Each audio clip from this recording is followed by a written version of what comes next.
Mas Alvin itu udah dapat kerjaan, udah dapat lingkungan yang enak juga ya Mas Alvin ya, di sini juga suportif, religius juga, dan tiba-tiba Mas Alvin dapat umroh gratis gitu ya. Wih, keren. Ini ada hal yang menarik ya, ternyata ketika kita masuk di lobi Bandara Prince Abdulaziz itu. Assalamualaikum warahmatullahi wabarakatuh. Hai Sobat Ngobus, gimana nih kabarnya kalian semua? Semoga kesehatan dan keberkahan selalu menyertai kita semua. Kembali lagi dengan aku Anggi di segmen Ngobus, ngobrol serius, sinergikan hati. Oke, kali ini aku sedang bersama dengan Mas Alvin, salah satu tim batu beling yang berada di divisi desain. Gimana Mas Alvin kabarnya sekarang? Alhamdulillah saya dalam keadaan baik, walaupun tadi pagi kelihatannya sedikit mendung, tapi ternyata sekarang sudah cerah. Nanti itu artinya waktunya kita untuk memulai hari lagi. Terlihat sumringah gitu ya Sobat Ngobus wajahnya Mas Alvin ini. Oh ya Mas Alvin, dengar-dengar beberapa bulan yang lalu Mas Alvin dapat kesempatan umroh gratis dari Batu Beling ya? Ya betul. Wih, keren sekali Sobat Ngobus. Sebelum masuk ke gimana caranya kok bisa sih dapat kesempatan buat dapat umroh gratis dari Batu Beling, aku pengen bikin penasaran dulu nih sama Sobat Ngobus. Tapi sebelum itu aku pengen flashback dulu nih. Kira-kira perjalanan karir Mas Alvin pertama kali di Batu Beling itu gimana ya Mas? Tahun berapa deh kira-kira kalau pas awal masuk di Batu Beling? Saya bergabung di Batu Beling ini tahun 2017. Kebetulan waktu itu saya baru lulus kuliah. Terus saya cari loker juga kan, karena sebelumnya di rumah saya sebenarnya ada usaha sih. Tapi karena itu punya orang tua, saya pingin mandiri. Nah, akhirnya saya mencoba cari loker. Waktu itu saya masuk di Batu Beling ini, maksud saya pertama kali datang di lokasinya Batu Beling ini agak nggak yakin. Oh gitu. Apa nih yang nggak yakin Mas Alvin?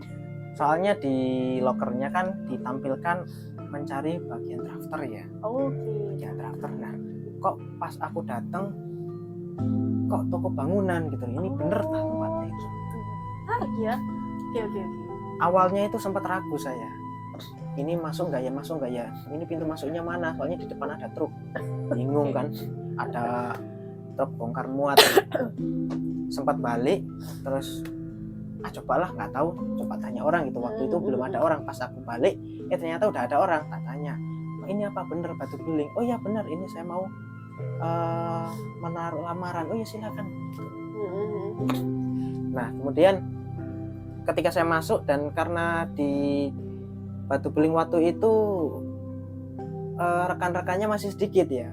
Jadi waktu itu hanya ada 5 orang kalau nggak salah. 5 orang aja. Ya, jadi saya yang interview langsung ke Pak Bosnya langsung, Pak Anto.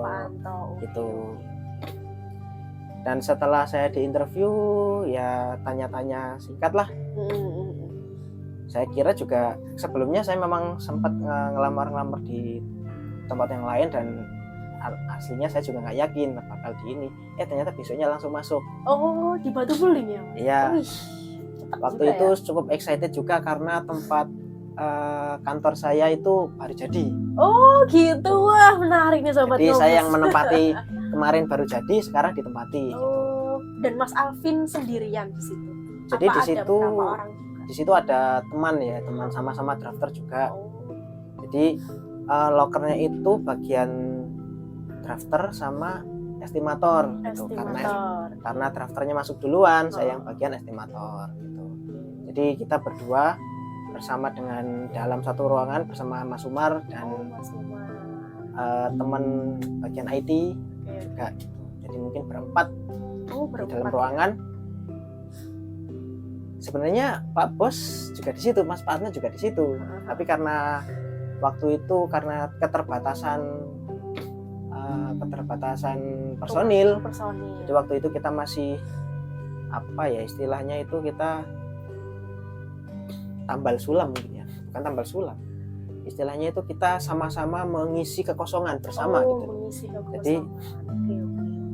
jadi sesama anggota atau sesama personil itu saling mengisi kekosongan gitu. Kalau sekarang kan sudah beda. Kalau sekarang kan setiap bagian sudah ada yang mengisi, sudah ada yang mengurusi. Kalau dulu kan ya satu orang mengerjakan semuanya, kurang lebih kayak gitu. Tapi Mas Alvin dulu berarti sudah di divisi drafter bagian desain produk dari batu beling gitu ya Mas Alvin ya? Atau juga ada nama-nama beberapa yang bisa Mas Alvin handle mungkin gitu? Kalau dulu pertama kali aku datang itu memang bagian drafter, tapi nggak murni drafter karena kan drafternya tadi sudah ada. Nah, saya lebih ke bagian estimator. Jadi estimator itu menghitung kebutuhan lah, mengkalkulasi kebutuhan proyek itu sekaligus pencatatan dan pelaporan. Itu selang berapa tahun kira-kira Mas? Nggak lama sih, Nggak saya lama ya, di estimator itu mungkin 4 bulan, mungkin 3 bulan. Kemudian ada reshuffle ya, karena waktu itu kita mulai ada penambahan tim, pembenahan struktural. Jadi di bagian-bagian tertentu mulai ada yang ngisi dan saya mulai fokus di desain saja. Oke. Berarti seiring berjalannya waktu, divisinya sudah mulai tertata bagus dan Mas Alvin juga sudah mulai fokus di drafter. Dan kira-kira pada saat sudah difokuskan di divisi itu, Mas Alvin ada pengalaman positif nggak Mas? Atau, wih, kok tambah wah kira orderane itu aku tambah semangat kira. Apa Mas Alvin? Apa kira-kira ada hal-hal yang semakin membuat Mas Alvin semangat bekerja? Kalau yang saya lihat, pertama memang saya di batu beling ini saya tertarik juga ya, bukan tertarik, lebih ke excited terhadap internal yang ada di batu beling, karena di batu beling ini perkembangannya saya akui sangat cepat sekali. Jadi waktu ini saya contoh kecil aja ya, pertama kali saya datang di sini itu di workshop itu hanya ada 1 mesin potong.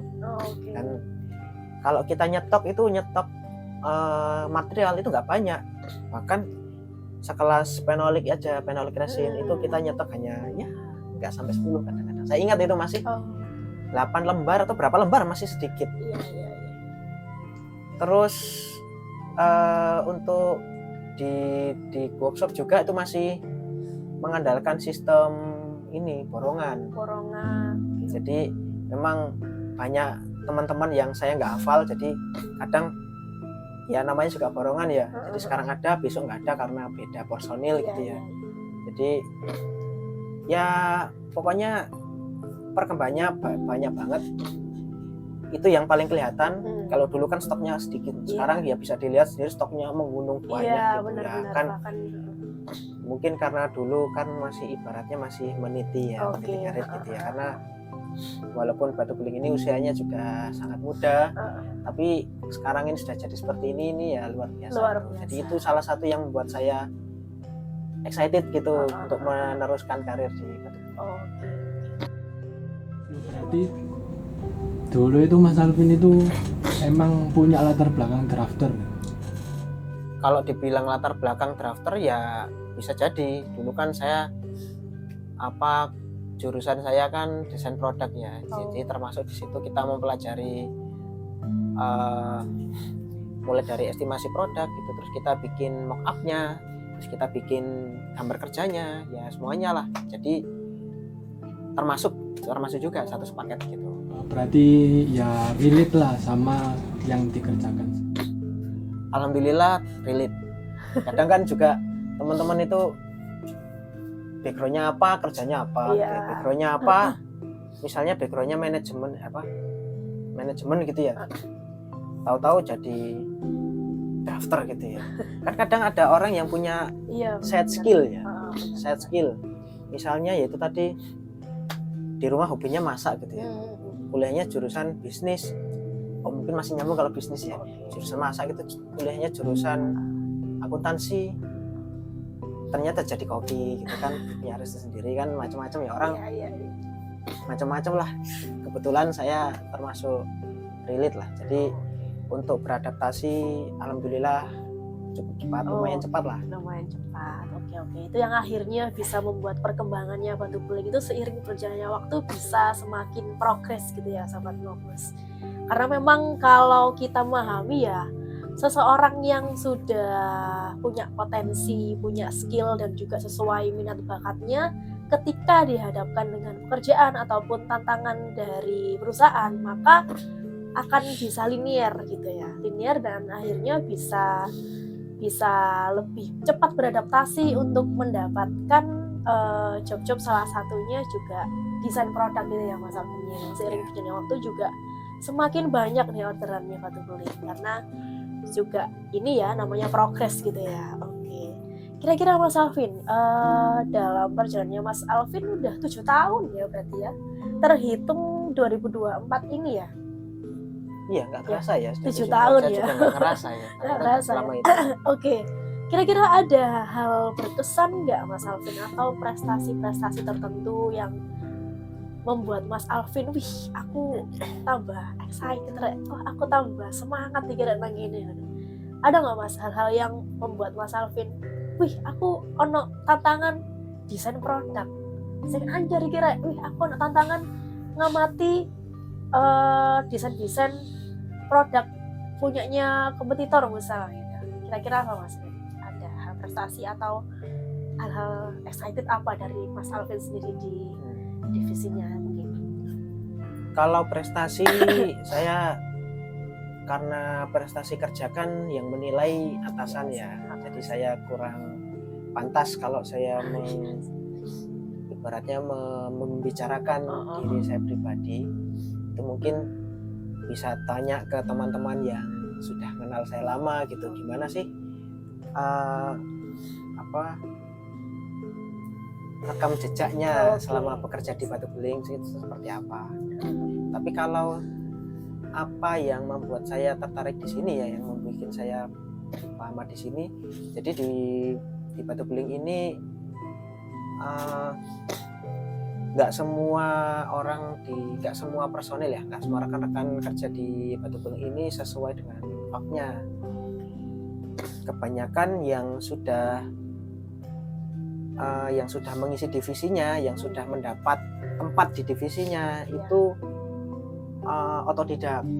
Jadi bukan karena akademisi. Jadi teman-teman yang sekarang duduk di manajemen itu kebanyakan karena memang memiliki jam kerja yang tinggi, jam terbangnya sudah banyak, sudah lama. Jadi untuk memahami pekerjaannya ya jelas lebih mudah, bukan karena background pendidikan, bukan karena latar belakangnya, tapi karena kemauan dan kemampuan individunya. Oke, kemauan untuk belajar. Ya, jadi kemauan dan kemampuan individunya itu yang lebih penting. Jadi untuk memahami sesuatu yang baru akan lebih mudah karena itu tadi kemampuan individunya yang lebih utama daripada latar belakangnya dia. Karena kalau latar belakang kan bisa apa aja. Saya sendiri punya teman, dia lulus. Sendiri punya teman di jurusan desain produk, dia lulus ya nggak bareng saya, tapi dia lulus. Tapi nggak bisa desain, nggak bisa gambar, aplikasi desain pun dia nggak bisa. Tapi aneh ya, kok bisa lulus ya? Iya juga ya Mas ya. Nah, di Batu Beling juga jadi kita bukan di pemerintah. Jadi di Batu Beling juga ada semacam bukan program terstruktur, tapi ada seperti pencarian bakat mungkin. Kalau dilihat itu seperti pencarian bakat. Pencarian bakat. Ya. Jadi siapa yang memiliki kemampuan untuk mengisi bagian itu, jadi dia akan ditempatkan di situ. Walaupun awalnya dia bukan di bagian itu. Ya, saya ambil contoh di Batu Beling ada rekan yang dulu itu sebenarnya di sopir, dia ngelamarnya sopir. Jadi masuk di BP itu bagian sopir. Kemudian karena mungkin pernah ada pengalaman di bagian gudang ya, ada pengalaman di bagian gudang, akhirnya ditarik di bagian gudang. manajemen tahu dan kita coba di bagian gudang. Dan ternyata ketika mengelola di bagian gudang ternyata ada peningkatan baik dari segi ketelitian atau kerapian pencatatan dan kecocokan laporan gitu ya. Akhirnya sekarang beliaunya sudah memegang divisi sendiri bagian di salah satu divisi di Batu Beling dan sudah memiliki rekan-rekan di bawahnya. Kalau di sini disebut second line ya, second line-nya sudah banyak. Jadi di Batu Beling ini memang ada seperti pencarian bakat gitu. Dia walaupun latar belakangnya ini bisa saja nanti di reshuffle ke bagian yang mungkin dia faknya di situ. Tapi kira-kira ya Mas, kan banyak toh orang itu lebih mementingkan pendidikan dan kadang masa depan orang itu ditentukan oleh pendidikan. Nah, tapi kebanyakan juga itu kalau misalkan kayak banyak orang sing itu lulusan SD itu ya, tapi itu bisa sukses, bisa sampai manajer, bahkan ya sampai jam terbangnya itu tinggi itu. Nah, pendapatnya Mas Alvin tentang itu kayak gimana? Ya sebenarnya untuk masalah itu kan nasib ya yang kita nggak bisa tentukan. Tapi kalau masalah pendidikan menentukan ini bisa dibilang iya dan bisa dibilang enggak karena jalurnya orang kan beda-beda ya. Ada juga yang misalnya dia kebetulan ada, kalau orang bilang itu privilege, ada yang walaupun dia pendidikannya mungkin nggak tinggi tapi karena privilege kan bisa macam-macam, nggak harus keluarga, bisa juga kenalan gitu, bisa juga teman gitu, baru ketemu atau bagaimana kan macam-macam. Kita nggak bisa tentukan dia bagaimana ya, karena privilege itu tadi kan sesuatu yang nggak bisa kita tentukan. Jadi yang bisa kita lakukan ya kita berusaha saja sebaik mungkin. Nah, untuk mengomentari yang tadi pendidikannya tinggi tapi ya itu tadi kembali ke privilege ya. Nggak ada jaminan, karena itu tadi nggak ada jaminan kalau pendidikannya tinggi terus hanya saja peluangnya semakin tinggi. Anggap saja misalnya peluangnya 90%. Apakah kita akan dapat yang 90%? Kan bisa jadi yang dapat yang 10%. Nah, jadi kayak gitu. Hanya peluangnya saja yang lebih tinggi tapi ya tetap aja nggak menjamin. Ya kita bisanya itu tadi berusaha sebaik mungkin lah di yang kita tekuni tadi sambil mencari peluang. Nah, dari mencari peluang itu kan mungkin aja ada privilege yang muncul gitu loh. Terus juga mungkin kalau zaman dulu kan karena orang yang berpendidikan kan sedikit ya. Jadi karena orang yang berpendidikan sedikit, akhirnya orang yang berpendidikan akan diutamakan. Nah, karena sekarang ini pendidikan ini bukan sesuatu yang asing bagi masyarakat Indonesia ya. Semuanya bisa sekolah, semua bisa kuliah. Akhirnya nilai pendidikan itu akan turun. Jadi konsep ekonomi kan seperti itu ya. Kalau permintaannya tinggi, harganya akan naik.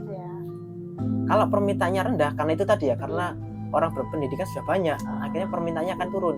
Nah, nilainya juga akan turun. Iya, benar, dan tidak Jadi, bisa. Jadi memang harus diimbangi dengan soft skill yang lain. Tujuannya itu tadi untuk